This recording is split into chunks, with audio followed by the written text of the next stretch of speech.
7 बच्चों की मां अपने समधी के साथ भाग गई। यह आरोप लगाया है उत्तर प्रदेश के कौशाम्बी के रहने वाले एक शख्स ने। दरअसल कौशाम्बी से यह हैरान करने वाला मामला सामने आया जिसने हर किसी को दंग कर दिया है। यहाँ 7 बच्चों की मां अचानक घर से गायब हो गई और परिवार का आरोप है कि वो किसी और के साथ नहीं बल्कि अपने ही समधी के साथ चली गई। महिला के पति इंद्रराज का कहना है कि 13 जुलाई की दोपहर करीब 2 बजे उनकी पत्नी बिना बताए घर से निकल गई। उन्होंने रिश्तेदारों और आसपास के इलाके में काफी तलाश करी, लेकिन उसका कोई पता नहीं चला। इसके बाद उन्हें शक हुआ कि इस मामले में कहीं ना कहीं उनके समधी का हाथ हो सकता है। पति का आरोप है कि मंझलापुर इलाके में रहने वाले उनके समधी राकेश कुमार उनकी पत्नी को अपने साथ लेकर भाग गया। जब उन्होंने राकेश से फोन पर बात करी और अपनी पत्नी के बारे में पूछा तो आरोप है कि उनके समधी ने गाली गलौज करी और जान से मारने की धमकी तक दे डाली। यहाँ तक कि कह दिया कि अब महिला उसके साथ एक पत्नी की तरह रह रही है।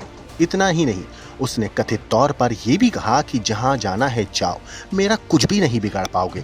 इस घटना के सामने आने के बाद पूरे इलाके में तरह तरह की अब चर्चाएं होने लगी हैं। लोग इस रिश्ते को लेकर हैरानी जता रहे हैं और मामला चर्चा का मुद्दा बना हुआ है। वहीं शिकायत मिलने के बाद कोखराज थाना पुलिस ने महिला की गुमशुदगी का मामला दर्ज कर लिया है और उसकी तलाश शुरू कर दी है। इस मामले पर पुलिस का कहना है कि फिलहाल सभी पहलुओं की जांच की जा रही है। महिला के मिलने के बाद उसका बयान दर्ज किया जाएगा, जिसके आधार पर अब आगे की कानूनी कार्रवाई की जाएगी।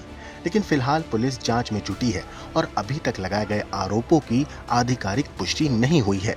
जांच पूरी होने के बाद जो भी तथ्य सामने आएंगे उसी के अनुसार आगे की कार्रवाई की जाएगी। अब आखिर में आपको उस महिला के पति ने क्या कुछ कहा, किस तरीके से 7 बच्चों की मां अपने समधी के साथ चली गई, इस मामले पर पति का क्या कहना है, एक बार आप पति की बात सुनिए। ब्यूरो रिपोर्ट, क्राइम तक। मामला ये है कि मेरी समधी के साथ मेरी औरत 3 दिन से लापता है। वो लेके पता नहीं कहाँ छिपा हुआ है और परेशान कर दिए। धमकी भी दे रहा है कि मैं बंधुआ खिंचवा लूँगा, मारने की धमकी दे रहा, पैसा की भी धमकी दे रहा है। दबंग है। अच्छा, तो आपने एप्लीकेशन कहीं दिया? एप्लीकेशन अभी कोखराज थाने में दे रहा हूँ। अच्छा, उसके बाद आप फैसला करेंगे जो होगा उसको। और कहाँ के रहने वाले हो? हम संगेती के रहने वाले, छकड़िया पूर्वा का समधी राकेश नाम है। बाप का नाम विश्वनाथ है। ये बहुत परेशान कर दिया हमको, आज जीने नहीं दे रहा है। खाना 7 लड़का की महतारी है। लड़की की शादी किया, उसी में फंस गई, उसके साथ रहने लगी, भाग गई उसी के साथ।